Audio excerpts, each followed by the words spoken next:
Welcome back to the Buckle Up Podcast universe with Brandon Rush and Mama Rush. We have our second guest on today.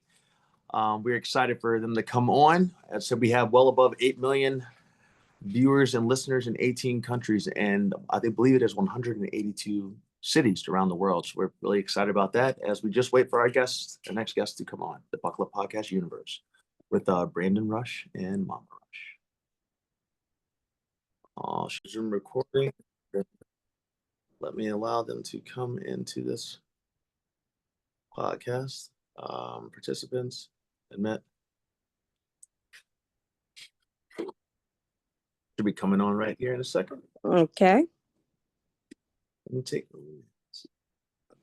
That's perfect right there. Yes, ma'am. Hello. Hello. Hi. Hey, how are you guys doing today? Good. You know what? I'm going to rename myself because we are actually no longer. Hold on 1 second. Let me pause it before whatever you say. Oh, okay. I'm recording. Hello. Welcome to the Buckle Up Podcast universe with I'm Brandon Rush, my mom. Mama Rush, how are you all? Hey, Mama Rush. Hey, and then we tell us your lovely names today too. Yes. So I'm Deanna, and I'm Angel. And we are owners of apartment. You're the owners of what? I'm sorry. So we are the owners of apartment, our boutique here. Yeah. Okay, that's the name of your boutique. Oh my gosh. Well, first off, congratulations on that, and thank you both for coming on here today. We're excited to have you guys here.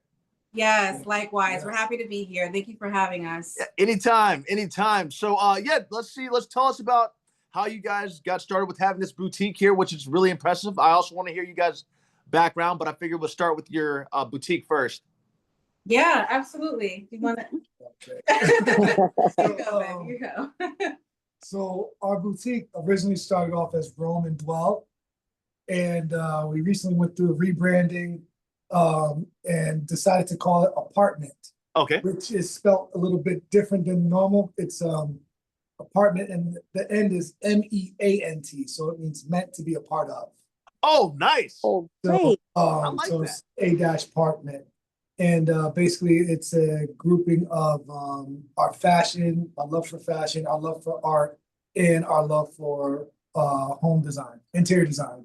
Okay. I love how you I'm glad you guys said that, because the setup you guys have in the background is actually perfect. Yeah. Really, Yes. Yeah. It's all intentional. Everything that we curate, everything from the clothing to the artwork to just how this space is arranged. As I mentioned a little while ago, Angel literally just rearranged the space yesterday. Oh, wow.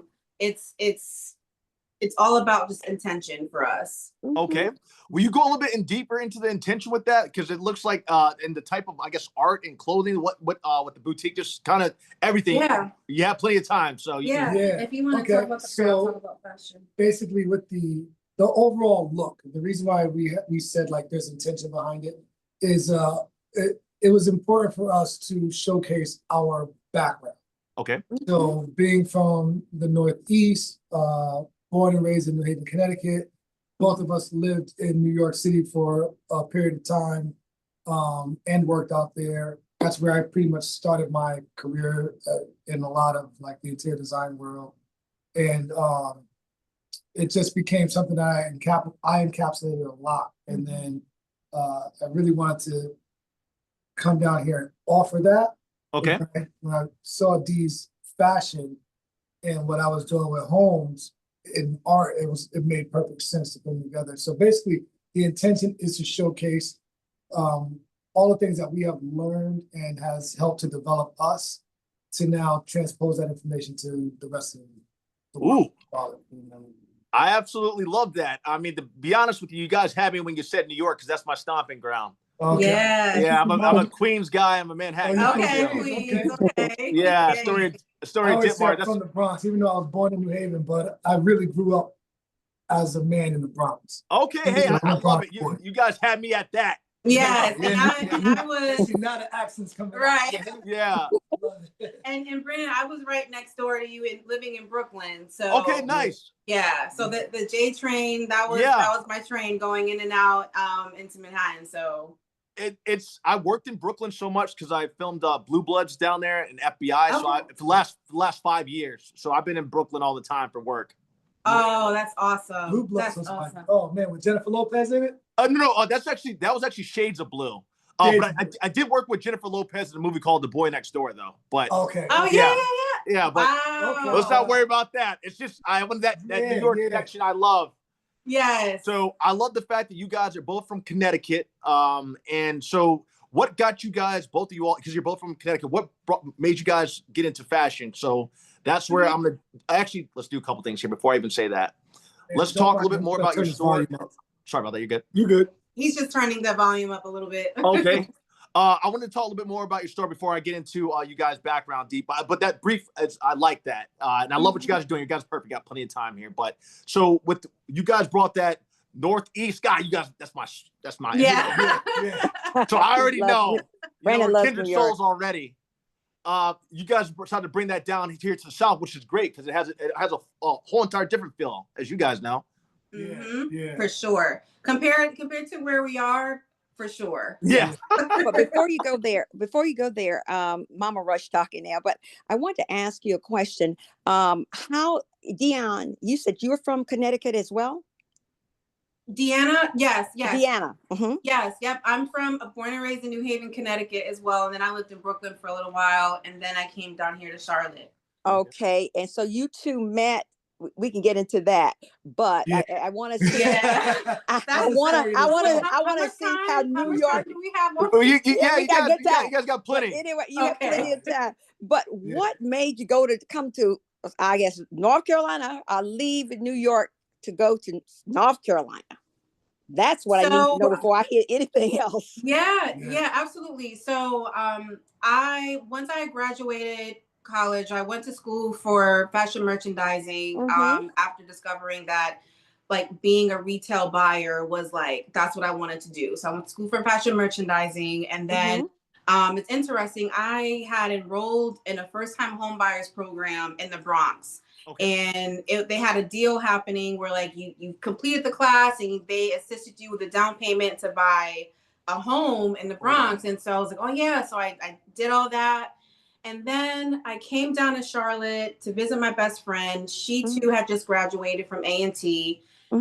Came down here to visit her, and I fell in love with Charlotte. Now this was in 2012. Okay. Totally different now than what it looked back then, but it was so refreshing down here. And I was like, I can use a fresh start. So I ended up withdrawing from the first time home buyers program. I ended up moving down here. It was a very spontaneous move. I made a few calls, and in a matter of months I was down here, and I didn't, besides my best friend, I didn't know anybody else. And of course she ended up picking up and moving back to Connecticut. So then I was by myself. Yeah. But it was one of the best decisions that I ever made. I haven't looked back since. I love Charlotte, and now I'm here thriving with this boutique and my husband.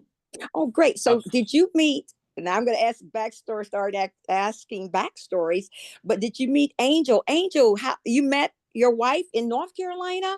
No, you knew her in Connecticut? No, I met her. I met her in I met her in New Haven, Connecticut on the bus. Really? Bus. And it was on my way to my first interior design job in Milford, Connecticut. And I'm sorry, this was in back 2008. Yeah, 2008. Okay. Yeah. And so then we ended up talking from there to make that story short. But that's you have to make it short. We have time. So basically she kept getting on. I kept seeing her, and I was always like, taken by her. So I was a little bit different then. So I was a little more edgy. I was like dress kind of like what? I kind of like controlled the whole bus. Nobody sat next. He was hood. I was just So yeah, so I didn't put made Angie with hood, Brandon. You put Angie with dress. Yeah, I put Angie Yeah, with right. how? Yeah. I didn't put it. He's Yeah. like, edgy, how? Yeah. Too cute. So Yeah. basically, I'm on the bus. This is like my first time coming back into Connecticut from the New York area. Yeah. Mm-hmm. And then, so we're on the bus and I wanted her to sit with me, but I was kind of shy then. I didn't really know how to get her to do that. Yeah. I just kind of like bullied everybody. Not bullied everybody. I made sure nobody on the bus sat next to me. Oh, wow, then, really? Yeah, so she had to sit next to me. And Yeah. the bus was filled up and she had to sit there, so. Dude, that's hilarious. I Yeah. love this. And awesome. It's awesome and it's Yeah. hilarious. It really is. Yeah, I've but only you knew seen that what on you TV. wanted. I've only seen it on TV, but in the movie. Yeah. Right. Yeah. Right. Yeah. So that's what happened. Then we started talking and then we disconnected somehow. We still don't know how we actually broke up, Mm-hmm. but or stopped talking. But Mhm. what happened? I went back and forth to New York a lot Mm-hmm. for work, and I was also doing like club promotions, and I was also still the street dude. And so then fast forward, my career starts picking up as an interior designer a lot, and I kept it like at least once or twice a year. Mm-hmm. And during that time, at some point, I was already moving down here to Charlotte. So then fast forward to like the pandemic, I had a showroom in Soho at the time, and the pandemic hit, and during that time when it hit, it's like it was abrupt. So I wasn't essential because interior was essential, and so they shut us down. Then the riots happened. And, I decided to leave New York because I was worried about my mom and stuff. So I went and got a place in Connecticut. Okay. Stayed there for a few months, and then saw her online. That's how it is these days. I think we were all listening to DJ D Nice at the time, partying with Barack Obama and Michelle Obama when it was our forever president. But so I was doing that and I saw her, so then I just started to talk to her, and then we started showing out all this deep information about each other. There was wine, there was a lot of wine involved, by the way. Whiskey. Okay, good. Whiskey for you. Wine. It was it was and I'll never forget, like, just my quick take on it, because I'll never forget. It was Friday, it was March 27th, and the only reason why I remember that day, yes, March 27th. Yeah, I remember that day because when I was still working corporate, they sent us an email on Friday. It was like, hey, listen, we don't know what's going on. Yeah. But we need you guys to start packing like some of your things up, because we may have you guys start working from home because of COVID and better time. And at that time, Charlotte, we were very delayed in terms of getting ourselves together. Yeah. Okay. And so now, of course, I'm leaving there. On my way home, I stopped by the ABC store and I'm picking up some whatever I can. Yeah. Because I'm like, I don't know, I'm about to lose my job. I don't know what's happening. So, I go home and I get myself settled, and, I start opening up my bottle of wine, and I post something on Instagram, and he responds to it. And then we started DMing and pouring out our love for each other that we had back then, but didn't, really express it enough to say back then. And Dude, that's awesome. Isn't that wonderful? She ghosted me. Okay. For 2 weeks. I heard nothing. After nothing. That, had the wine going off after that one phone call. I didn't hear a word from her. She didn't respond to a text, a DM, a smoke signal. I sent pigeons. She didn't respond to nothing. Oh wow, D, what's up with that? I gotta hear what. Okay, so and every time he tries to make me feel so bad. I'm working, but so at the time I was still healing from a previous breakup. Okay, and he came in. And Angel, just being the angel, he was just saying, all the right things. And I'm like, No. This is too good to be true. And so Yeah. I got nervous. I had cold feet, and yes, it took me some time to respond back to him. Okay. So it was about roughly like a week, no more than a week and a half. Yeah. So anyway, And I remember that's one thing I remember clearly. It was 2 weeks, almost to the T. Yeah. But it was so interesting because at the time I'm sitting there like, it was weird. In those 2 weeks, I started to like try to figure out another plan because I didn't know what was going to happen with my career. Yeah. Nobody was going back in any homes. The world seemed like it was just done. Yeah. So I started to develop a new idea of a business. Okay. That people can come in, kind of get all the things that they need that I was able to provide. Yeah. And I just drew this thing on my wall, and I was gonna get this thing started somehow and try to get a business where I can kind of like move people like they move in IKEA in and out of the space.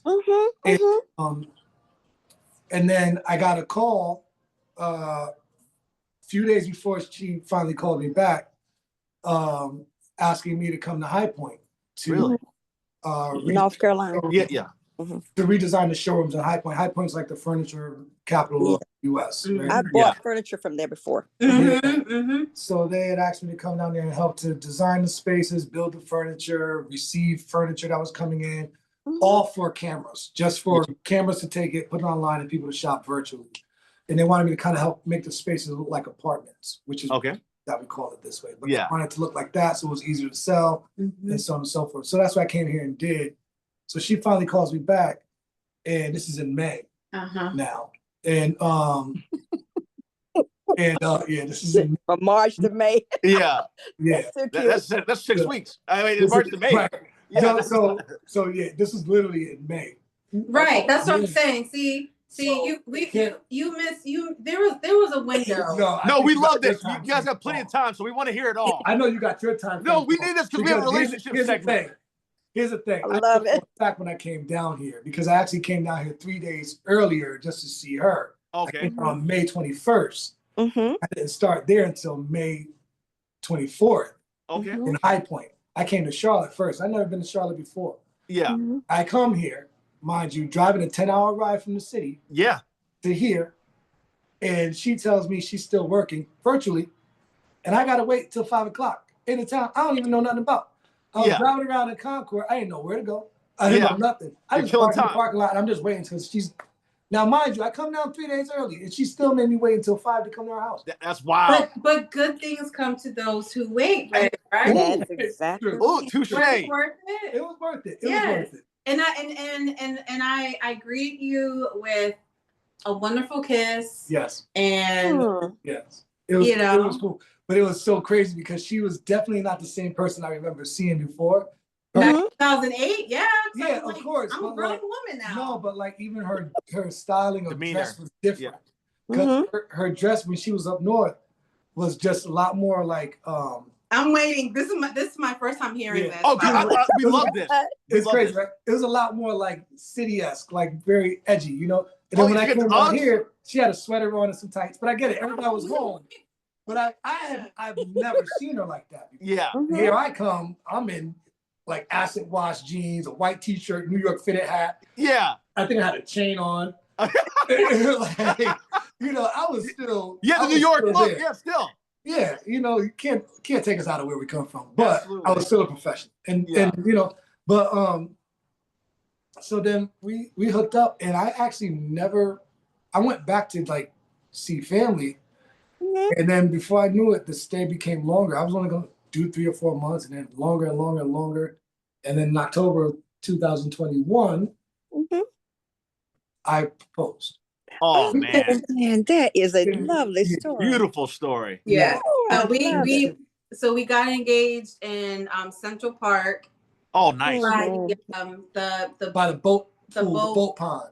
Oh yeah, I know where you're at. Yeah. Yeah. So we got engaged there, and then we got married almost like 2 years later Okay. in our old boutique, our previous boutique. Oh, nice. Yeah. This is a whole story and a half. Yeah, that's No, we want the boutique so much, but just how the wedding happened was just nuts. Yeah, it was a beautiful wedding. We definitely weren't expecting as many people. Or for it to go as long as it did. It was a party, and it was a party too. People still talk about this party. Oh, really? Oh yeah, it was a party. They still talk about this party to this day.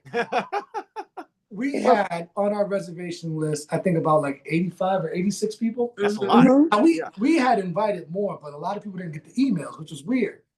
But word spread out fast. I went out there because we were running behind a little bit. I forgot why. I probably rain or something like that. Yeah. So I went from the back room and I said, well, let me go out here and greet everybody just to calm everything down. Not like everybody's getting hostile, but just to let them know that I'm paying attention to them. I see them there. I thought I had like family and friends, 80-something people. I opened the doors, walk in there. It's filled from wall to wall, corner to corner. It was 250-something people at our store. Yeah. What? Wow. Customers. Did you have enough food for that many people? The restaurant started bringing food. Yeah, so thankfully we were next door to a restaurant. Okay. Yeah, so they looked out for us because that was great. Yeah, we were planning on feeding, 90 to 100 people, right? And but I mean, the restaurant they were like, okay, well, here's our wedding gift to you. We'll just cook for you guys.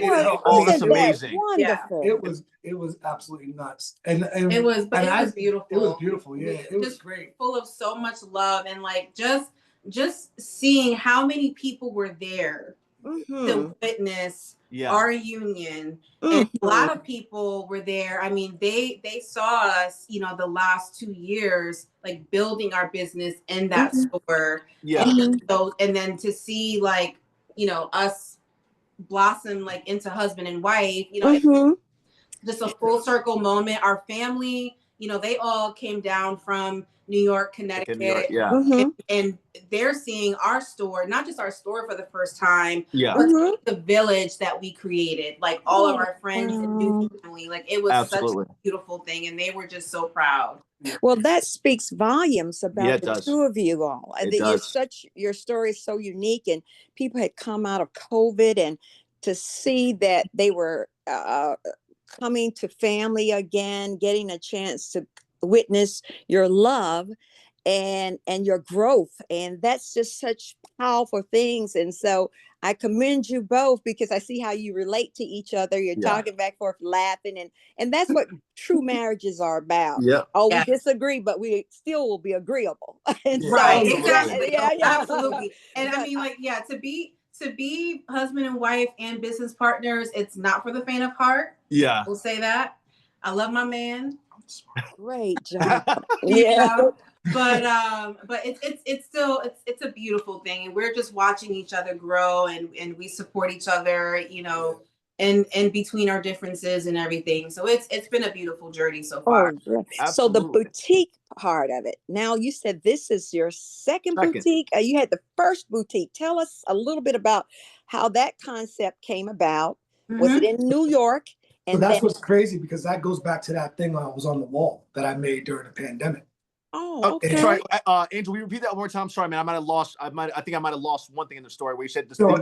It goes back to when I drew that business idea on the wall. Oh yeah, you're like almost like the vision board, right? Like a vision board. Like I love vision board. I had a whole idea of what I wanted to have in there, what brands I wanted to bring in. I had a whole thing set up, and it was just so crazy because when I go to see her, I didn't know she had a clothing business that she was with, but she had kind of like shelved it a little bit. So then she showed me all of her inventory, and all I saw was like, "What? This is dollar signs. We need to sell this stuff." So we really started doing pop-ups after pop-ups after pop-ups after pop-ups, and I was like, "I don't care how old you think it is. I don't care nothing. We're gonna put this out there, and we sell all of that old inventory." Oh, nice! Wow. And then one day, I cycle a lot, and one of the guys I cycle with, he knew I was looking to help out other businesses with like furnishings and interior design stuff. And so he told me to go to this one place, which was actually called then Roam and Dwell. Okay. And I walk in there and I talk to the lady. And Dee didn't know I was having this meeting. And then, you know, as I'm having a meeting 2 hours later, I always wanted to get her dream. She always wanted a boutique. When I first met her, she wanted a men's clothing store. Okay. That's all she wanted. That's all she talked about was she wore a men's watch, and I remember that. And that's like me. So so then I was like, okay, well, we're gonna get her this boutique one day. Yeah. I didn't know it was gonna be that day. I walked in there, talked to the lady. 2 hours later, I get up to leave from the meeting, thinking I'm just gonna go back, help her get some furniture in there, help with interior design.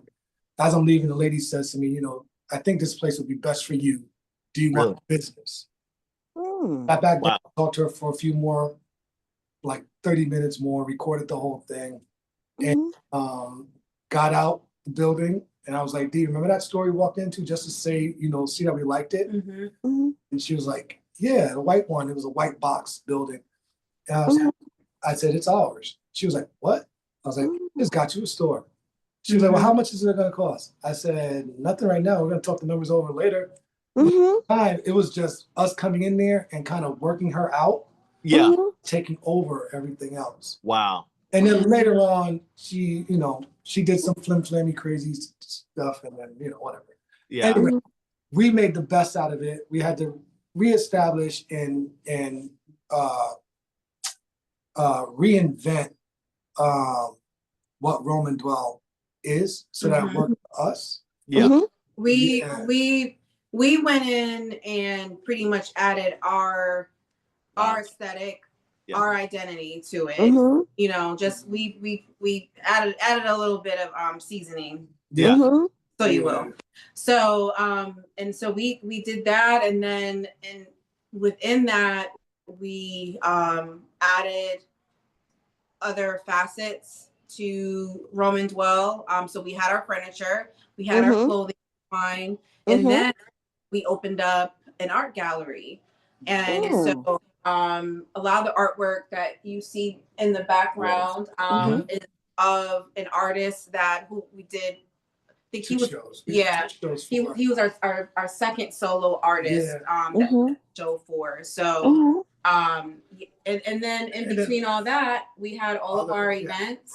Right. And it was crazy because the art thing, which I was skeptical about because we both come from an arts background, but like it's a real passionate thing for us, especially for me. Like graffiti and stuff like that was my we named it the art gallery Land, and it was because people like myself, we weren't considered, you know, established artists, or even though we did work better than most, right? Okay. So they used to call like when you go graffiti a building, you were defacing it, or you were like, you know, just doing some kind of destruction of some sort.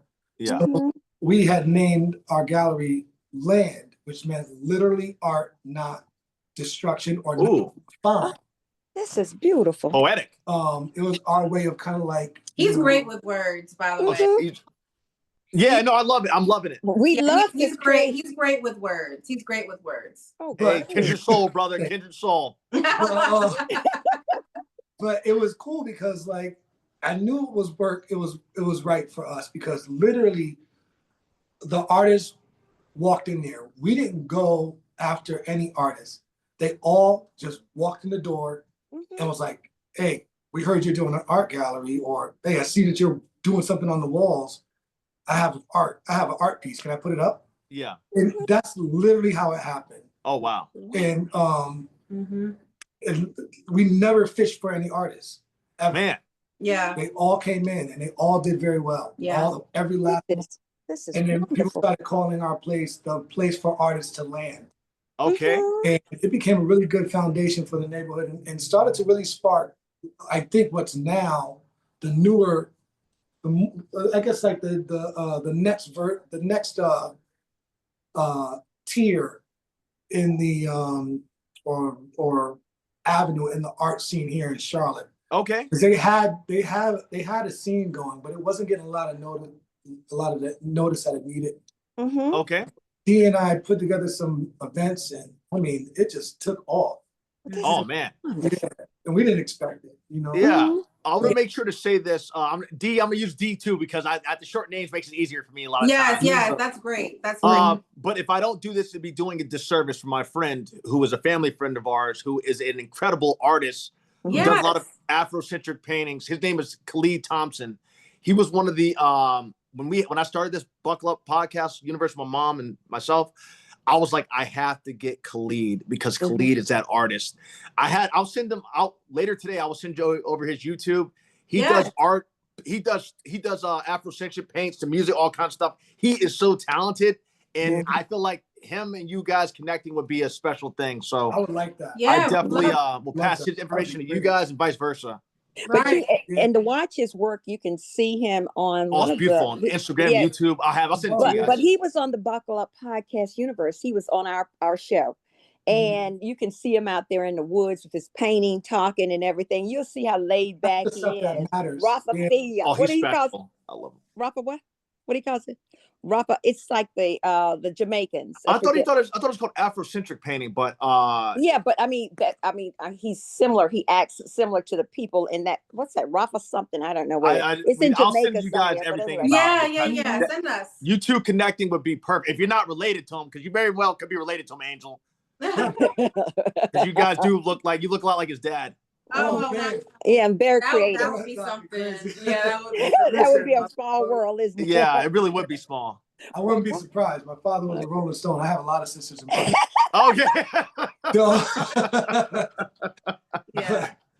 Yeah. It's like one popping up every month. But yeah, so that's how we got this thing started. And then Dee just went in and just like, she started giving the city, I'm going to be brutally honest. Yeah, you're free to, man. And I know this is the South, and they don't always take to the direct honesty of the North. But this guy does right here. Right. But, you know. And you get it. Yeah. And I know I and me too. And mom too. You're good. Speak freely.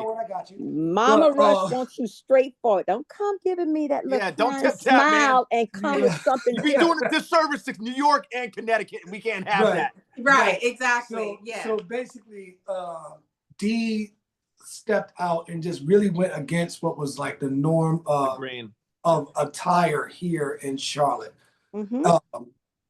We made sure never to buy like, you know, all these crazy bold prints and flowery stuff and these long baby doll dresses. You're laughing because I'm telling the truth.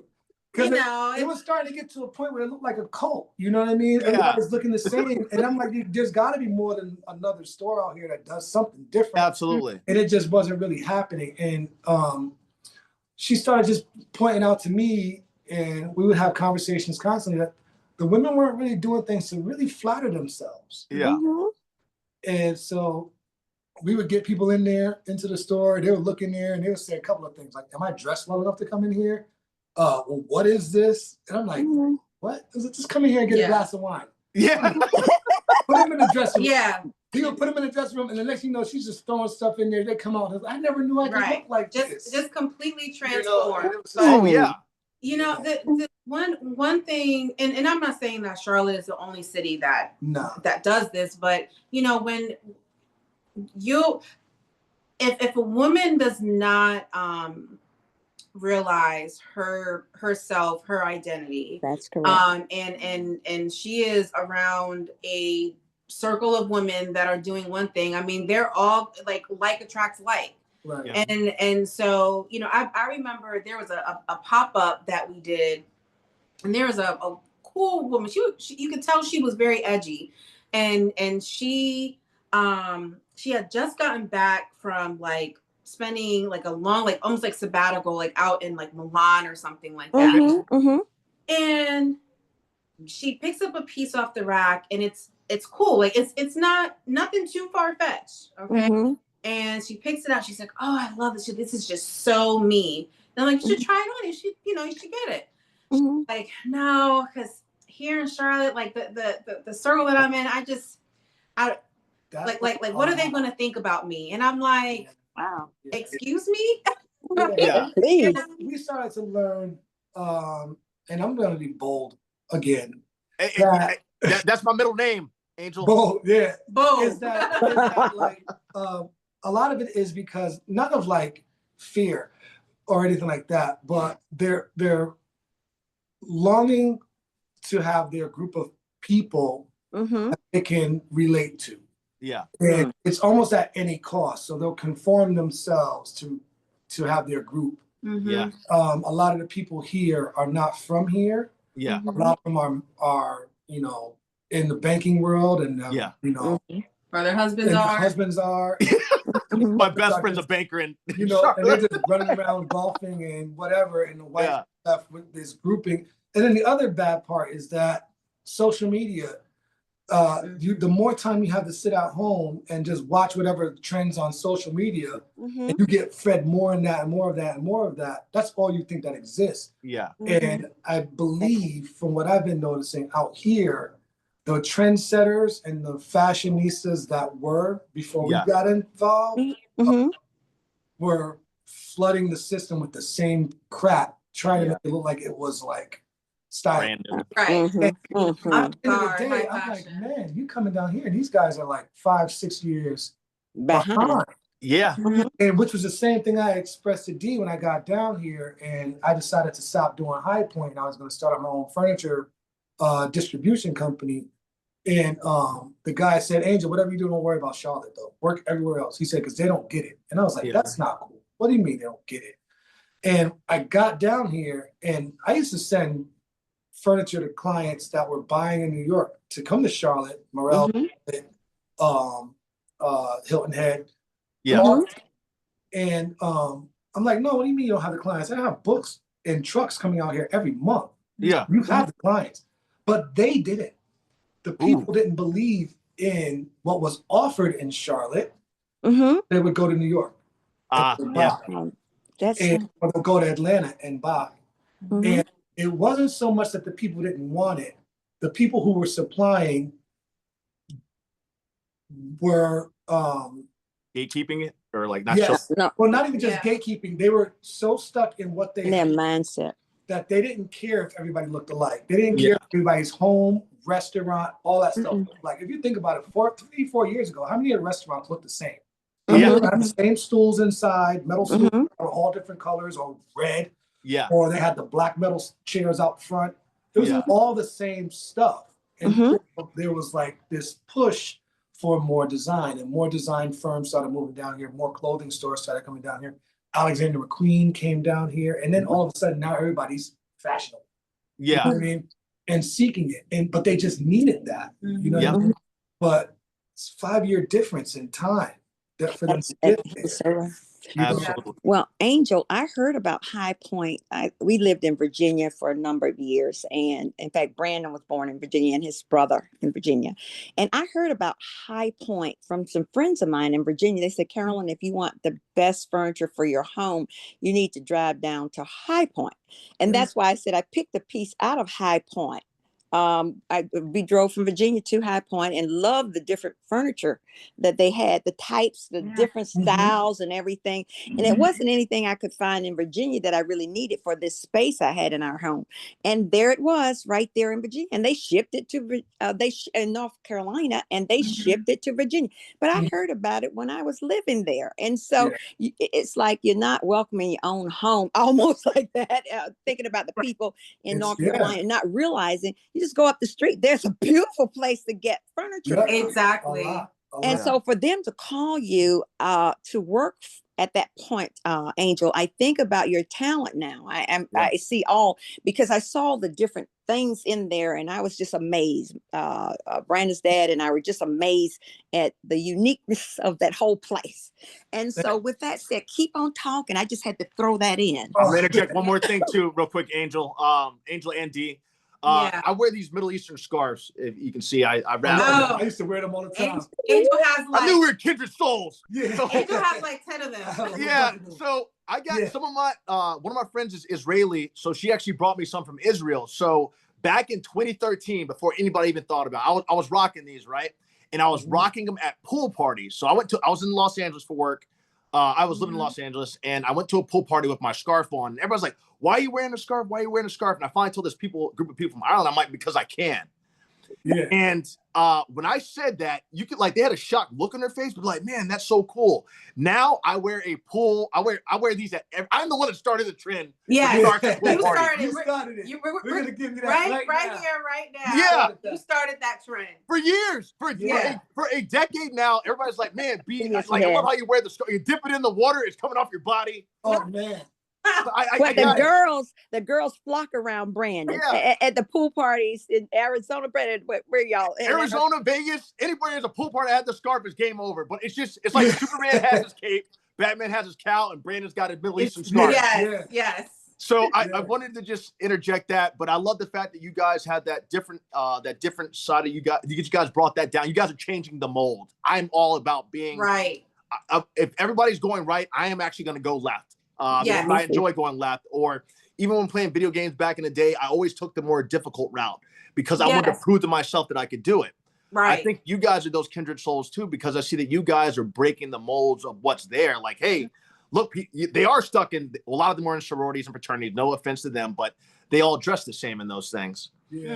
And in the South, like at least in the like Carolinas area, in Georgia and stuff, in Florida, they have those southern fraternities that like that. So it's nice that you guys are bringing that Northeastern feel down here. Yes, like true, like individuality.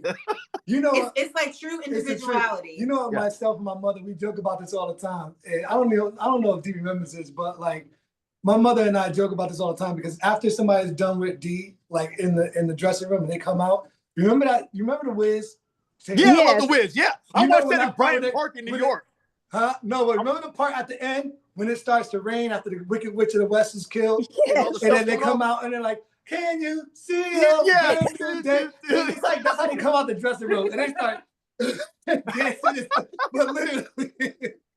They go in and they're transformed in your dressing room, D. It's crazy.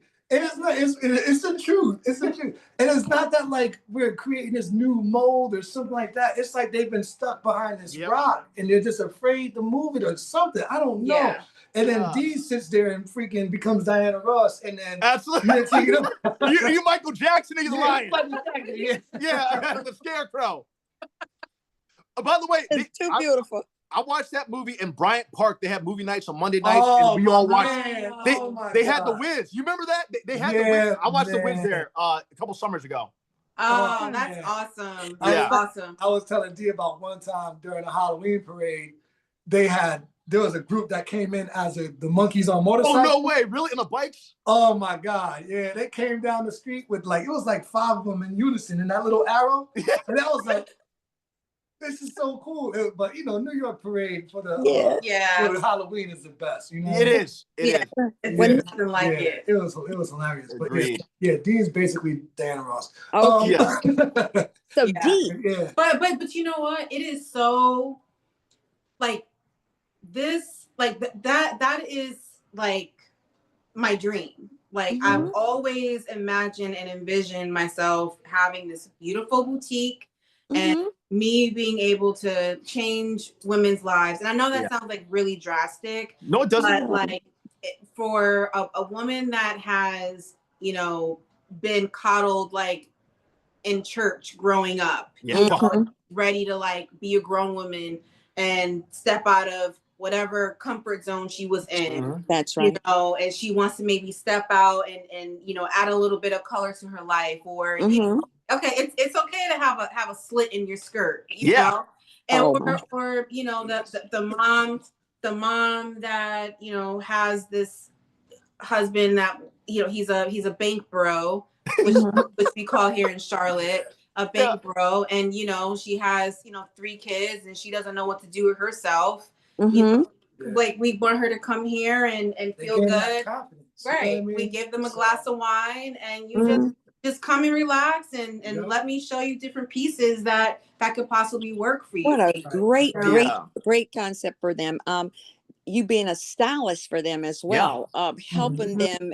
And so do you style, and we're going to get back to the rest of the shop, but since we're on the subject of styling people, do you do that for individuals that in their home or on studios, or how does that work for you, Dee? The answer is yes. Yes. That's the right answer.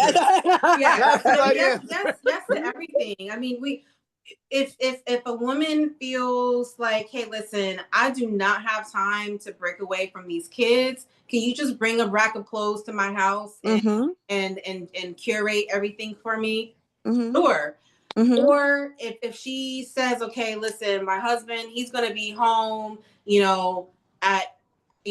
at 7 o'clock. Can you leave the boutique open for me and we can have a little private session? Oh, that's Absolutely. great. That's So great. That's great. I want to make, like, getting dressed and having good style, like, easy and this, Yes, yes. and attainable. And so that's one of the things that I make sure. And then I feel like too, that's really all about, like, just being of good service. Yeah. Okay.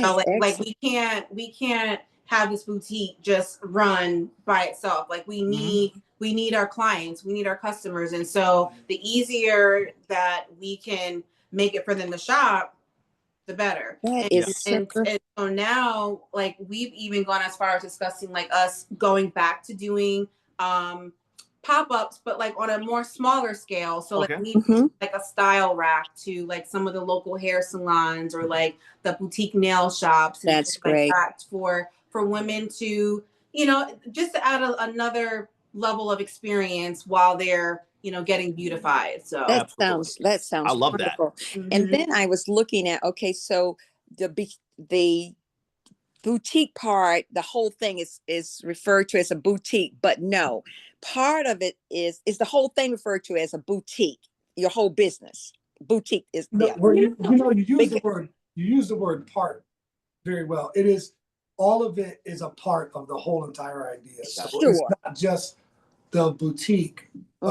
Each one relies on each other. So the boutique, the gallery, the home goods or interior design services, we kind of have to rely on each other somehow. Right now, what we really focus on the most is the fashion and the art.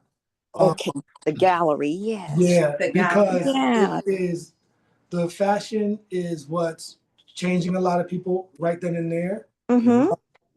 And then also, it's the one thing that we can sell every day. And the art is something that became a strong passion of ours because of not just the artists that we have, but we've kind of learned a way to sell and showcase artists where they're not just considered another artist. And we do a lot of work to develop them or work with them as they develop to be something that's more marketable, valuable. We grow their dollar. And it's back to the same thing that Dee is doing with the fashion. She's constantly taking it up. And yet, when you take it up in a higher level of luxury, you're going to get higher dollar margins. But she still makes the luxury affordable. You know what I mean? And she does a lot of research to find the right pieces that are going to work for which is crazy and hard. There's no way you can find one piece that works for everybody. But this is her torment that she puts herself through. But she does it for you guys. Like she does it so that people can find something that's going to really work well for them and then still feel unique. And I love your concept. I love it. Yeah, I do too. I want to ask you, Angel, how do you bring in your abilities to do interior designs in people's homes? How can you bring that piece when you're showcasing in the gallery different things? When they walk into the store, they can tell there's a designer in here. Great. They immediately can tell like somebody designed this place. Because I mean, it doesn't look like any like ordinary like boutique or like shopping space. Like it really looks like you're walking into an apartment, like you're walking into a home, like minus the appliances. Like And I think the only other way is like, I mean, I know my craft and I know what area I work in that craft, and I have a confidence about it, and I don't stem from that, and I'm always doing research on it. What hurts the industry for me, and the reason why I kind of back away from it now, is the politics of it, the tariffs and the shipping problems, and it's been happening since the pandemic. And it can become costly, it can become time consuming, stressful, depressing, all kinds of stuff because you can't achieve the goal of just making somebody's home look and feel beautiful according to their life. Yeah. Without all these other things that don't need to be involved. Yeah. And you know, you're putting something in somebody's home and that carries energy. Mm-hmm. And it can change the intent of your design when you have this bad things following a sofa. You know what I mean? That you have designed that they really want.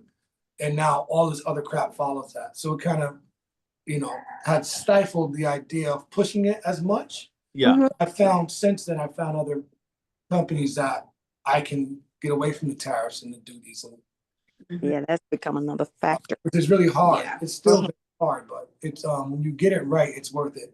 Yeah. But I think right now we just really focus a little bit on the design part. Careful with our customers because people, they like certain things, but they don't really like them. Okay. And when they see these ideas of design, it's what they can go find on Pinterest and say, oh, I didn't know I can actually make a place look like that. And you can do it, but it might not be for your home. Yeah. Well, I think I'm loving what I'm hearing with the number of how many people we have all over the world, Brandon. How many? We're above 8. We're above 8 million, and we're getting very close to crossing 10 million. And we're in 18 countries and 182 cities. That as of last night. So that's why we're so glad you're speaking about your talent now, because this is being seen by so many, and they'll hone in on your skills. Right? I tell you, they will.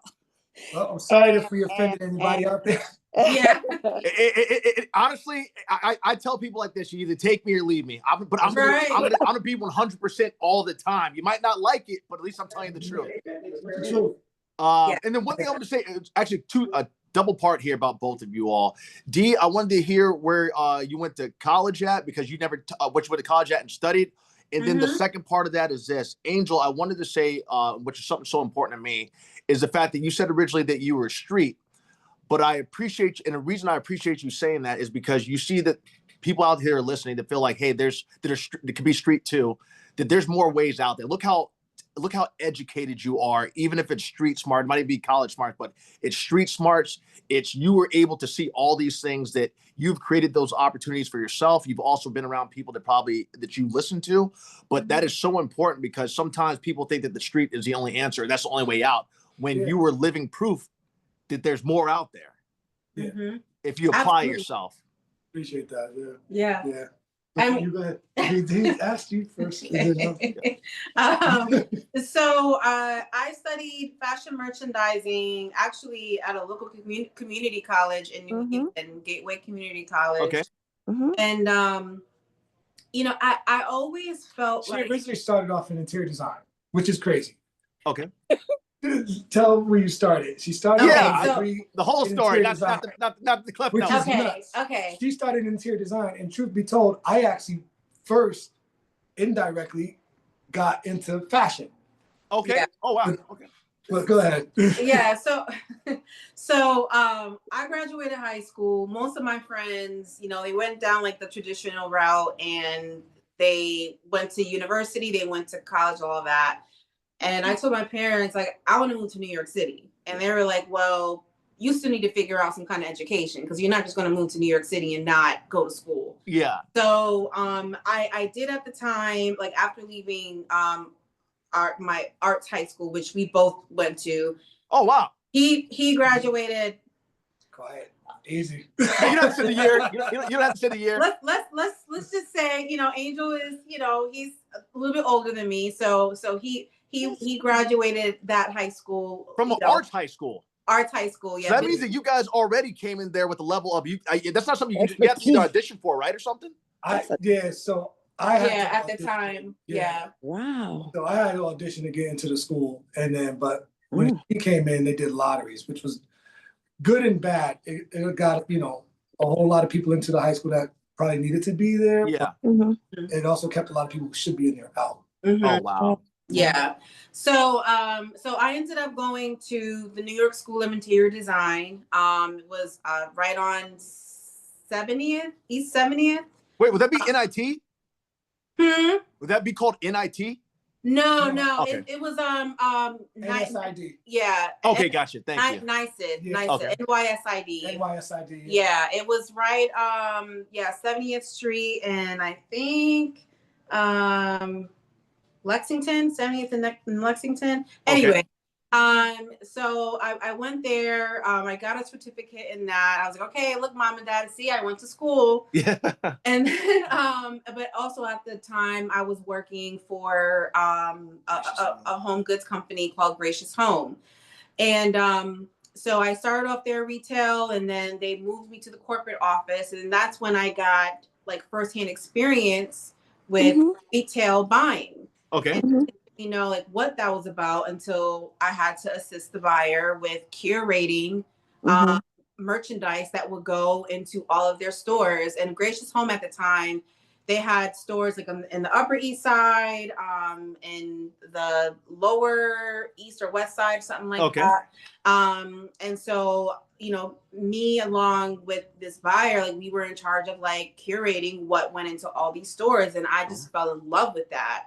And so my time ended up, you know, ending there in New York, and I moved back to Connecticut, and I said, I need to learn more about this buying thing. Yeah. And so I ended up going to school to Gateway Community College and got my degree in fashion merchandising and retail management, and worked retail up until 2012. Moved to Charlotte to get a change of pace, change of scenery. Applied for a few buyer positions here in Charlotte. And at that time, it was very competitive because down here they had Belk, Macy's, Ross, Cato. Yeah.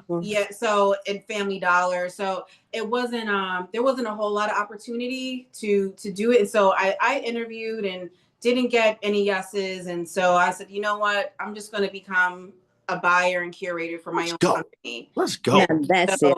Yeah. So 2016, I launched my former brand, Halsey Street & Co., which was derived from me. My J train stop was Halsey Street in Bushwick. And so, so it was really cool. And so I had launched my clothing brand, and, you know, as Angela mentioned, like kind of like just did my pop-ups and everything. I tabled it for a little bit because I ended up working, I got a 9 to 5 ultimately, and kind of tabled it, but got stuck with like all this merchandise that I was just sitting on. Money, like he said, I was sitting on all this money. And so, you know, fast forward, him coming down during COVID, and he encouraged me to get back into it. That's what it takes. But then I was still on a whole New York minute type time. Like everything was a rush. Yeah, man. She was constantly telling me to slow down. Yeah, see, and you can't always slow down though. Right. But you know what? When I first moved down here, I had that mentality. And then over time, it's slow, because people Charlotte just slowed me down. Exactly. Well, you know, if I sell it, I sell it. If I don't, I don't. And Angel, you had to take off the New Yankees cap. You had to put her on top of her head again. Yeah, right. I know, right? Remember where you are. Remember where you're from. Yeah. Put the gold chain on me. Yeah, and I was exactly. Like, all right, let's go. Yeah, Raising Cane's. Yeah. Well, Angel, what you did, you both did for each other. Okay, you brought that energy back. Yes, and he did. So he did. I always say, listen, I have to not let people change who I am. Okay. I'd rather change them first. Okay. I'm going to change you because I think if I change you, it's going to be for the better. That's all I had to say, and not the other way around. And I'm originally from South Carolina, but I was recruited to go work for DuPont in Delaware straight out of college. And so with that said, I got a rude awakening right up, because when we went to Delaware, I would be speaking to people all the time, and they look at me like, girl, if you just don't stop this speaking to people. And that was just my way. but they would love to hear me with the Southern accent. Eventually, I lost some of it, but it wasn't a big deal at any rate. Yes. But with that said, then we moved to Virginia, and the people were so progressive going into Virginia as well. So it was just a shock to come back here about 5 years to South. I've been here about 5 years back in South Carolina, and everybody is moving at a slower pace. And I thought things would have changed because I've been gone for over 30 years. So I said, no, and they haven't. And so I said, well, sir, it's not going to change me back to that way. No way. No. And I was never really like that. I was always a progressive kid wanting to do things. And so I'm just glad my life led me in different directions. Yeah. But with you all, I'm looking at you. The first Angel, how did you get your name Angel? Is that your last name? Someone calls you Angel because you act like an angel, or what is it? Is that your street name? No. It's a mess. I'm just messing, Angel. I'm messing. Yes and yes, but so basically, my father is named Angel. Okay. Oh, okay. And my middle name is Adam. My mother wanted my name to be Adam first, and then but my father really pushed for it to be Angel. Okay. Just made it Angel Adam. I love the name though. It is. I love it. It's such a unique name. The first time I've ever heard a man called Angel. Oh, then you need to go to the Bronx. Everybody's Angel. Oh, yeah. Really?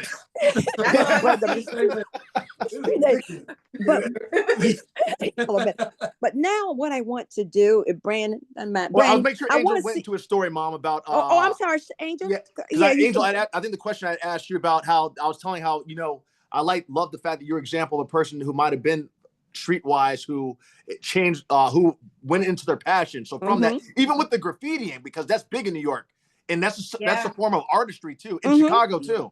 And so how you transformed all that into like this force of nature that you guys are as a couple. So wow. So I was born in the 80s. I was born in 1980 actually, and then like growing up in the 80s in the projects. Oh wow. New Haven, Connecticut, which at the time was a very, very rough neighborhood, rough city. And my mother was literally Claire Huxtable. Okay. She kind of looks like that. My mother was literally that, without the job as a lawyer, right? Okay. But she was out there working her butt off. She was young. She had me when she was 18, right? My father was in the streets. And also a very smart man. He had a job, all this other stuff, but he got into the streets. Yeah. And so I grew up in this weird world where I saw both sides of the track. Yeah. And none of those sides wanted me to not see the other. You know what I mean? Yeah, absolutely. And I didn't know I was a street dude until I left the neighborhood, until I went to college. Yeah. After I got out of college. And started to pursue my career actually in culinary arts. Okay. So fast forward to, let's back up real fast. And you're good, man. Yeah, you have all the time because you guys' stories amazing. Both of you guys' stories amazing. That's what I'm asking for it. So in the 80s is like when the hip hop world became its thing. Yeah. Right? I grew up in that birth of that, right? Yeah. So watching people break dance in the street, friends were doing music. My cousins were producers and musicians and friends who were rapping on the corner and watching, like at the time, playing itself out in the street, with real live, gangs and people and living, you know what I mean? Yeah. And what hip hop did for me was it embodied what we had as our outlets to be seen.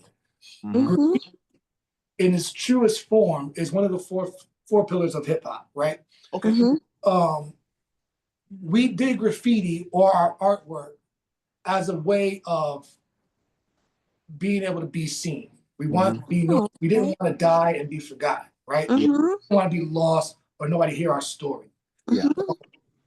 Graffiti became that outlet.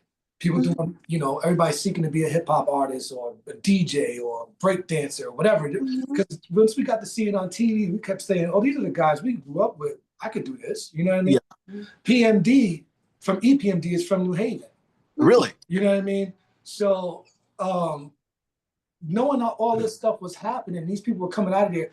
Same guy from Leaders of the New School, but with Busta Rhymes, a dark He's from New Haven. Okay. So, you know, we were seeing all this stuff happen. And my only art form that I fell in love with was not just graffiti, but comic books. And Yeah. so I didn't even know I can draw until like somebody was like, yo, you're a good artist. Really? I used to just do stuff, but I didn't think it was art. I just thought I was just, you know, drawing whatever. And my good friend Juan, he was doing the same thing with me. And then one day we got caught drawing on something, and the guy he owned an art school, and or he was a head teacher at an art school. His name was Michael White. Yeah. And he actually, I don't know how he knew my mother or whatever. Or, anyway, my mother ended up getting us into his art school, and he took care of it. So my mother took myself and my good friend, who was I call my brother, and she put us both in art school. Man. And we were like 11 when we did this. And then next thing you know, we were just like everywhere. We were selling our artwork on the street. We were getting apps to do stuff, competitions. We were in different newsletters, and you know, we were all over the place. And he went really big with the graffiti part, and got into like the comic book stuff. And I wanted to be an illustrator. Yeah. And then I ended up getting I auditioned into high school for art. And I was like, you know, I'll do this. And I really didn't think like I didn't really know much. I just knew I had to go to high school. It was that or the military, you know what I mean? Or actually, it was high school or Job Corps. Okay. And I was on a Job Corps. So I was like, okay, I'll go to high school. And, you know, I did the art thing there because it was an art high school. Same one she went to, called Co-op in New Haven. Okay. And 1998, I graduated from high school, and graphic design came into play. And I was like, well, I don't even have a computer, and I don't know how to use that stuff. And I was like, well, my idea of being an illustrator or a comic book artist is gone because you know. So I ended up watching TV a lot and seeing the Food Network, because they would do Bob Ross. Yeah. I love Bob Ross. Remember Channel 13 or PBS? PBS. Yeah, PBS was until 4:30. Then after 4:30, it was like Channel 13. So I'm dating myself, damn. But but anyway, so you're good. My grandmother, she used to make me watch it all the time, and then she worked at Yale University. And what's crazy is that inside Yale University, the college kids had this tunnel that they would travel to go through from college to college of the university. And they would try to mimic our graffiti work on the wall in that tunnel. Yeah. So like, wait a minute, these people are mimicking our stuff. And I was like upset, you know? Yeah. So later on, I just started getting into the art, and I started watching the stuff on TV. And then I was like, wait a minute, they got Food Network, and these guys are doing like food art. Yeah. And I was like, well, I could do that. Yeah. You know what I mean? I just knew I could do it. So I said, well, I'm just going to go to school for culinary arts. And then I was like, well, how am I going to do that? Because I didn't have a job. I didn't know anything about cooking. I didn't even like to eat regular food. Yeah. So I went and got a job. I kept banging on the door at this restaurant. Got a job at a restaurant. And then I worked for 3 chefs from the 3 top schools. So the Cordon Bleu, France, Johnson & Wales, and CIA, culinary. Holy smokes. And then they went and wrote my recommendation for college, because I wasn't going to graduate from high school because I was working. I would skip school and go to the restaurant. Oh, really? Work. They didn't know I was doing that. Yeah. So I would skip school and then go work at the restaurant. And then you were hustling. I loved it. Anyway, I ended up going to college for that. And then where did you go? I went to Baltimore International. Okay. Wow. And okay, nice. Look at you guys. Sending the wrong person to a place like Baltimore. And you know, I became a Baltimorean. Oh yeah. I would say a Baltimore. You know, just when he couldn't get more street. I went. He went to Baltimore. That's like the Wire Street. Yeah, right. You know, what's crazy is that literally, I had walked through the set of The Wire. I didn't know they were shooting it. Because I was like, you guys are telling me cut what? Got to do. You're fitting right in. You're in the way. Yeah, they thought you were part of the scene. I was like, you're in the way. And so anyway, yeah, gotta fast forward past that part. Anyway, so you're good. You're good. The restaurant industry was taxing, and I was doing really, really good. 9/11 had happened, And then right after 9/11 happened, the month later, my dear cousin was killed. Oh man. He was gunned down in my hometown. Oh wow. And I was just like, I was done. So yeah. I had just kind of like quietly just like worked my way through the industry for about a year and a half and just didn't really have any like real ambition. I got tired of not being home. I was missing everything, every birthday, every celebration, every funeral. I missed everything because I was just working. And I was really good at it. Yeah. And one day I got a call to go back to Connecticut. Went back to Connecticut, started working in the restaurant industries. Was pissed off with the restaurant industry still. A lady by the name of Ilda Velez worked at this store called Bow Concepts. It was a furniture store. I wanted to buy all this furniture that I ripped apart her studio. And I said, I want this stuff. And she gave me a price and I knew I couldn't afford it. Yeah. She was like, you want a job? And I was like, yeah, whatever, sure. You know what I mean? Still me not knowing that I'm not a street kid anymore. You know what I mean? She had saw something in me. Yeah. At the same time this happened is when I found her on the bus. Where my job was across the street from her job. What? Both concepts Really? one side of the street and directly across was Jennifer Convertibles. Yeah, that was a furniture store. You can't make this shit up. You really can't. This is a movie right here. Pardon me. And then Ilda Velez, I did martial arts at the time. Come to find out was my master's best friend. Really? And I didn't know it until I was getting a belt during one of the ceremonies, and she showed up. And I was like, "What are you doing here?" She's like, "Yeah, you know, this person's my best friend." So I was like, "All right." So anyway, so Ilda Velez got me into interior design, and she really, really believed in me. And then she put me into the school that Bow Concepts had called Bow Concepts University. Okay. They worked in a realm of contemporary styling that I loved. And Bauhaus era, from Mies van der Rohe to Frank Lloyd Wright to you name it, Pierre Paulin, all these Pierre Janade, all these different guys I ended up falling in love with their stuff. Yeah. And that was it. I was done. I hardly ever went back into the restaurant industry. Sometimes just for the adrenaline rush of it. Yeah. I just stayed in the interior design world, and I loved it so much that I fought to be in it. Because here I am, inner city street kid in a world of high-end furniture where everybody has $1 million or more. You know what I mean? Which I've never seen. You know, at that age. And I'm a straight inner city Black male in an industry where I don't exist. Yeah. There was no one like me. Yeah. At all. Like, even when I did see anybody who was minority, they were not straight and they sure enough weren't from my neighborhood. Yeah. You know? So I didn't even know you can have a career in interior design. Yeah. So, and so then I just fought to know that field more. And it was a hard go at first. Nobody would trust me. I had too much of an accent. I was a little bit too brash. Yeah. So I started learning how to dress better, you know, wear suits, you know what I mean, and stuff like that. And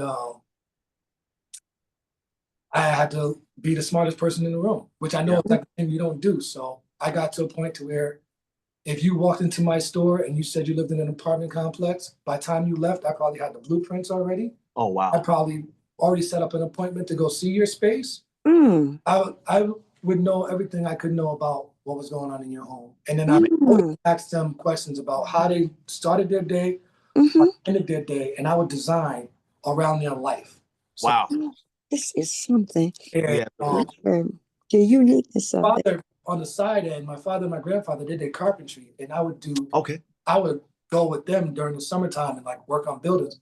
And I would learn everything there was to know about construction. So I would go into a home and I would just open it up through my eyes of seeing things. And I would say, okay, you got this, you got that, blah, blah, blah, blah, this, that, the other. And I just had to be like a professional. And then it got into a point where I took it further because I was getting beat out a lot. Yeah. Or just over designing. They were designing better than me. They were selling better than me. So I said, well, you know what? I'm going to learn about the product. Yeah. Got to a point where I learned about the product so much I could tell you where the trees were coming from. That's serious. And I became top sales of my store for like 4 or 5 years straight. Oh, wow. in like within the top 5 for the Western Hemisphere. Yeah. And what I would do is they would always tell you, Angel can design a great space for you, but he's going to take you inside the furniture. And I would literally flip over furniture in the store, open it up, show them what's inside of it, tell them why it's there, why they need it, this, that, and the other. It was nuts. It was like a weird addiction, but I knew I had to do that, not to be better than everybody else, but just to be accepted. I wanted to be accepted. You know what I mean? Then later on, I got to a point, I got higher up in the rankings of like interior world and the furniture and stuff like that. And then it got to a point where I couldn't make a sale. Yeah. And I'm selling now like sofas that are like $45,000 that we're designing. And I'm doing like these homes in New York where, you know, the apartments in New York and homes in Scarsdale that are $50-60 million. Yeah. You know, and I couldn't get anything to fall. And one day I was selling to this Jewish guy, and it's something that brought me back to reality, which made me stop being afraid to be who I was. Yeah. Sitting there on the sofa with him and explaining what we're going to do to make it work for his home. And I just got frustrated. And I said, look, man, I said, do you want this shit or what? You know? And I sat back, I put my arm up on the back of the, I'm dead serious. I'm dead serious. I sit back and I put my arm up on the back of the sofa and I'm looking at him and I'm like, come on, man. I said, this is dope. What do you want? Yeah. Like, he looked at me, he pointed at me, he said, I want that. Yes, I'll take it. I want that. I was like, what? He was like, what you just did. I want that. I want to be able to do that with my home. Yeah. And I was like, oh, it's me that's selling the stuff. It's not what I'm doing. It's me. Yeah. You know, the product didn't even matter anymore. All this, you know, it didn't even matter. They were wanting to buy me. I love this. And I was like, okay, that changed everything. Yeah. And then I just went nuts. So I couldn't, there was no no's, there was no, it can't happen. You had the it factor. Yeah. You had the factor. You had the it factor. You had it. You could sell anything. You are the one. Angel, I was like Bruce Leroy with the glow. Oh yeah, with the glow. Who's the master? Angel, you're gonna love this analogy. When I launched this show and I realized who I was, I kept telling my friend that my friend was Vanity 6 in that movie. You sure look like a master to me, right? Yeah. I did that moment like when who's the master, and I said I am. I literally had my Bruce Leroy moment when we started the show. I realized that I was Bruce Leroy. I kid you not. I was watching it that night. Yeah, man. Same thing, brother. I'm telling you, kindred souls, man. Yeah, kindred souls. I just love it. Yeah, I gotta go grab this mail. Before he goes, they have to go. But Brandon, no. Okay, it's the mail truck. Okay, but I wanted to, I'm looking at everything behind you and I'm so excited. I wanted to see something. Did you want to walk us around and kind of show us? Yeah, show it. That's what I wanted to do. Absolutely. Yeah, that's absolutely. I'm sorry. I was so anxious looking at everything. I wanted to hear that story from Angel as well. Yeah. You guys are wonderful. We're going to have you guys back on too. Okay, all right. So let's wow. The camera around so they can see everything. Well, yeah. You can just, I don't care. You flip it around. If you can actually move it. However you want to do it. Yeah, we'll just do it this way. Okay. That's cool. Okay. So I'm currently in our entrance. Okay. So we're here. So this is our boutique. Okay. That's nice. And so we are all about so we are all about just complete ambiance and experience. So right now we do have our music turned down because we're currently filming the podcast. But usually music, we have either like some good neo soul playing, or we'll have some up tempo house or some jazz. It just I got it. Let me turn it around and I'll film you while you talk. Okay. He wants to. I'm gonna turn the camera around. Okay, that sounds good. That's great. Do I know how to do it? Yeah. I did it. Oh, there we go. Nice.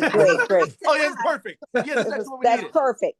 Yes. So I love that artwork too. This is the year, and again, we literally just rearranged the space last night.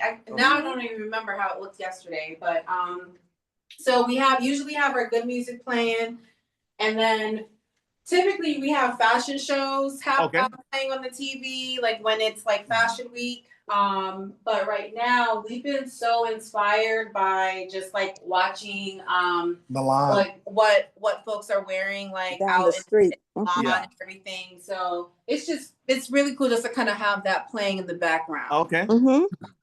I love it. Yeah. It's So a nice. Guys have a really nice place. thank That's you. beautiful. So we have our clothing. Fashion. Yeah. If we still get people drunk, they come in. Okay. Yeah. Yeah. We usually offer you a glass of wine or a glass of champagne, whatever we have open, you know, to as you walk around and enjoy the experience. We have our accessories here. So we like to collaborate with a lot of local vendors, other small businesses here in Charlotte. So we have Heat NYC, which is an amazing eyewear line. So it's yeah, really, really cool. We also have this beautiful fragrance called Academia. So it's designed in made in Brooklyn, but it was designed here. Okay. Right? Yeah. Well, yeah. Something like The two guys are from here. Okay. And the guy who made the perfume was actually a mixologist. Ooh.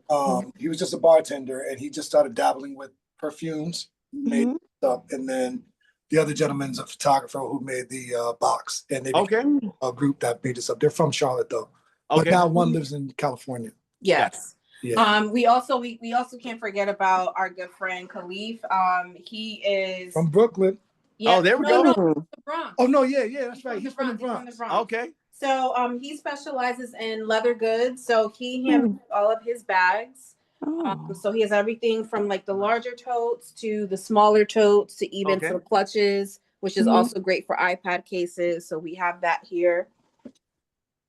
I just love. Yeah, really. He does it with graffiti too, but we don't have any more of those. Okay. Those got sold fast. I bet. Typically here is where we'll have like what I like to call tchotchkes. Okay. But we have our good smelling candles that are also locally made here in Charlotte by Nomad. Okay. And some other pieces of artwork. Right. It's an artist, local artist here, Scott DeHart. Yep. And also his. Yes. Also I can't forget my my grandmother. She's also an artist. Okay. So we feature some of her pieces of artwork here as well. Yeah, she's talented too. Yeah, she actually draws these with her pinky. Yeah, these are really. Yeah, she calls these her pinky art. So she painted all of these with her pinky. That's amazing. Yeah, that's really amazing. Yeah, so this is inspired by her life and time of living in Jamaica. Okay. Okay.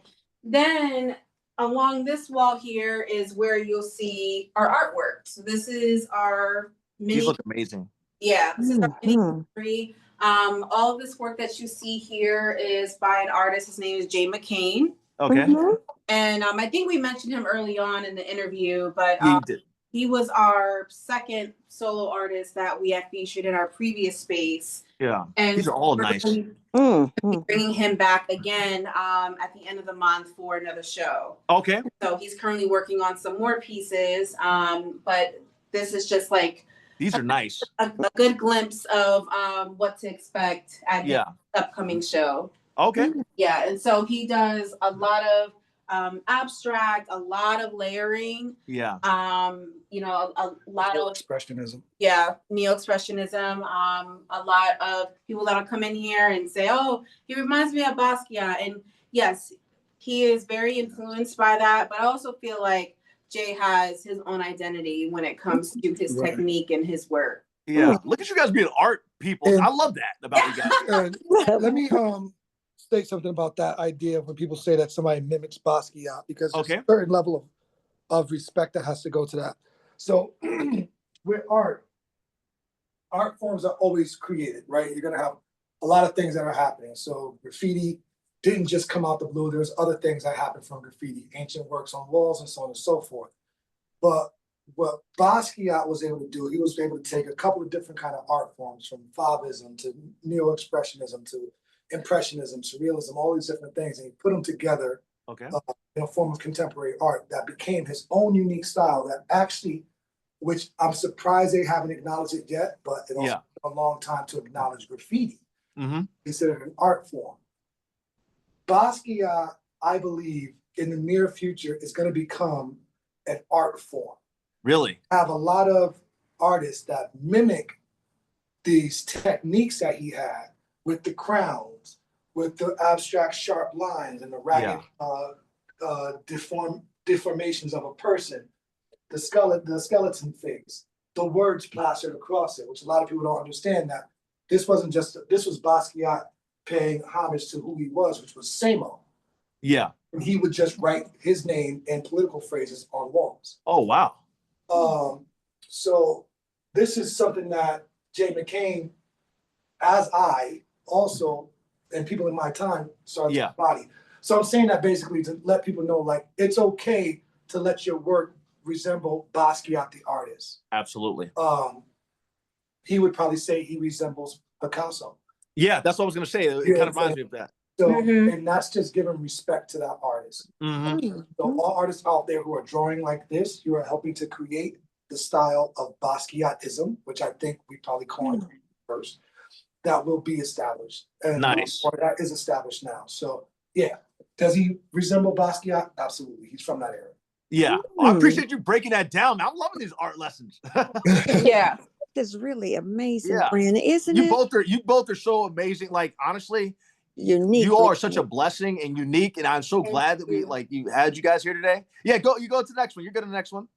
Okay, yeah. So we have more clothing here. Okay.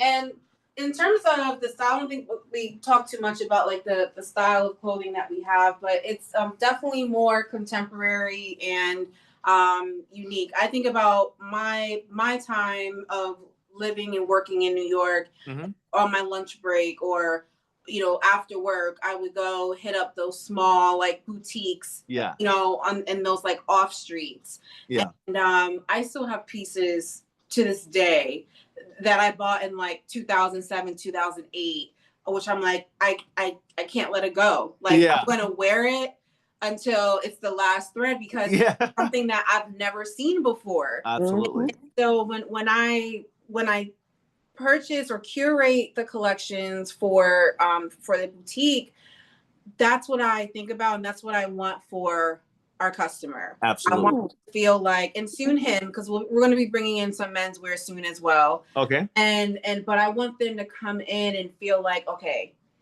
let me just go ahead and get it now, because I know it's, and we also do small batch. Like we don't restock. So once we sell out, we sell out. We keep bringing in something new.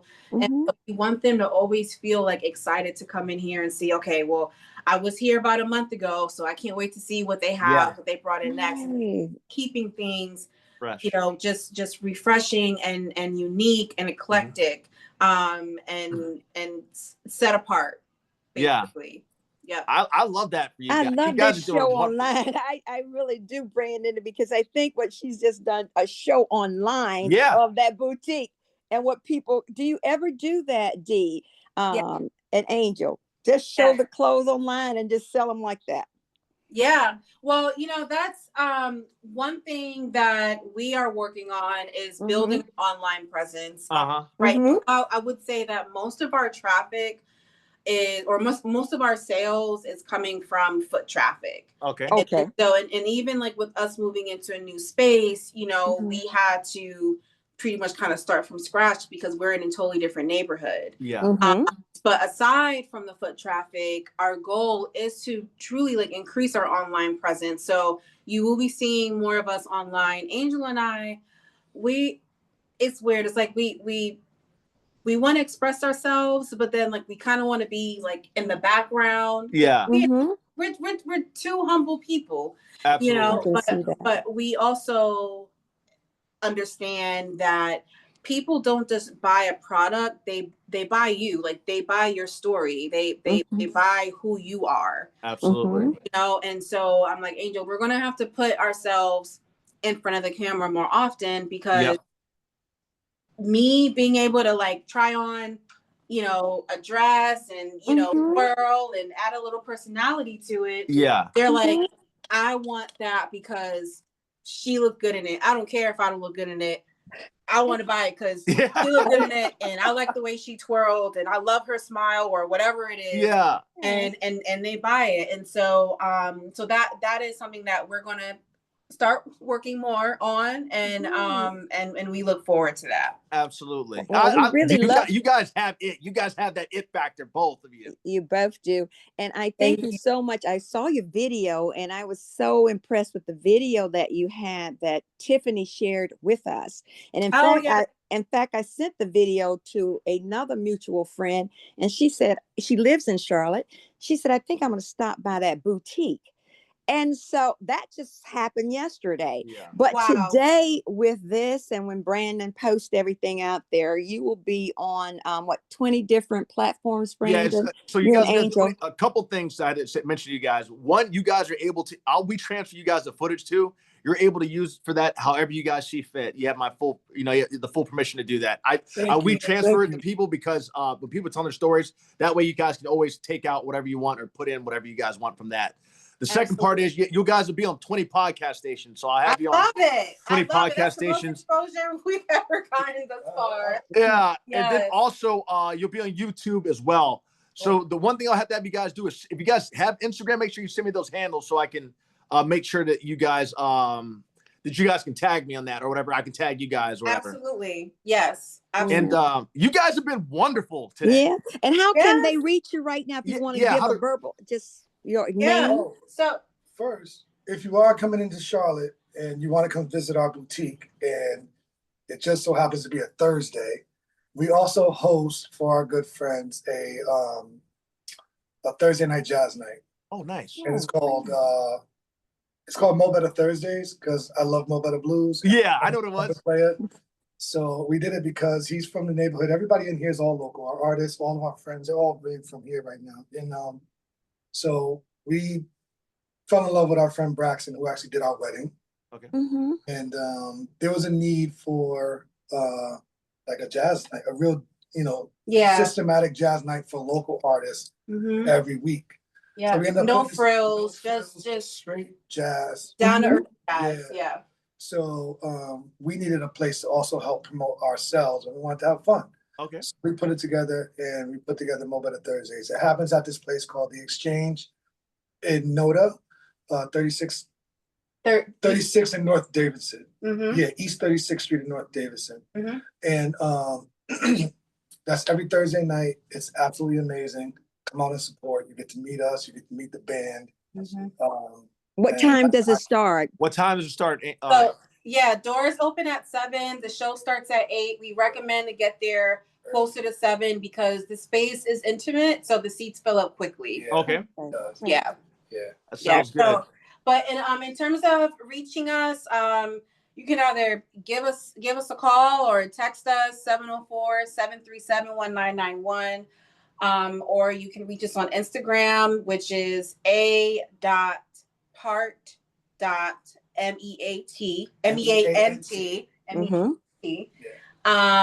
Or if you want to send us an email, it's hello@shopapartment.com.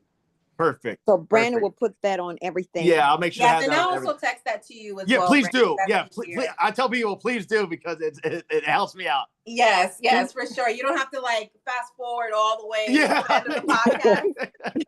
Exactly. Well, you two have been wonderful. And I thank you so much for your time. You guys are just two beautiful people. I'm glad God brought you guys together. I'm glad God brought you guys into our lives because you guys touched me today. Absolutely. Yeah. Absolutely. We're so grateful. Shout out to our customer/friend Tiffany for introducing us to you. Yeah. Because I believe she was also a guest on She was. So thank you so much for just, highlighting small businesses and giving us a platform to share our dream and our passion to the world. I mean, absolutely. You are definitely doing God's work. So many blessings to you. So thank you. You as well, Mama. Well, many blessings to you as well. And I know God is going to send you so many people. Yeah. And you're doing great. You're doing Thank you great. so And much. much love to you. And so, Brandon, what do we do right about Well, now? before I just want to say this before you close. And we back when I was apologize real quick to those from Charlotte. We don't want to get. No apologies. No apologies. Why do you I don't apologize? want to apologize for smashing the Charlotte dress. No, you know? No, you're good. It is what it You're is. still our friends. Yeah. Angel, first off, we're kindred souls, so don't change for anybody because I never change for anybody. I know you won't either. That's right. You know, we're that shown up, brother. Yes, sir. Yes. Bruce Leroy. And I just want to say that I always said this, I'll make it as quick as possible. I realized that God built me a certain kind of way to be able to handle certain kind of things. So when I went into the movie business and I left the East Coast and I went 2,600 miles away to Los Angeles where I didn't know a soul, I didn't know anybody in the movie business. I knew that God put me on that mission to be able to one day help out people and to be able to put them on a platform. Because of what I went through and then me building my career in New York, Atlanta, New Orleans, Miami, Pittsburgh, I'm all over the United States and Mexico with work. I'm like, now that we have that platform, I'm going to help out people that need to be seen because I know what that feels like not to be seen. So that's why I tell my theme song is Johnny Cash. I hear a train coming. It's because I'm not going to be stopped by anybody with what I'm trying to do and the people I'm trying to help. And we're going to push each other together forward. So That sounds great. But Thank you, so that being said, here we go. All right, let's go. You guys have been wonderful. You guys have a wonderful night. Thank you so much. And get back home. Say, if you do the power off, throw it too. Yeah. Oh, do you have that? I was like, okay.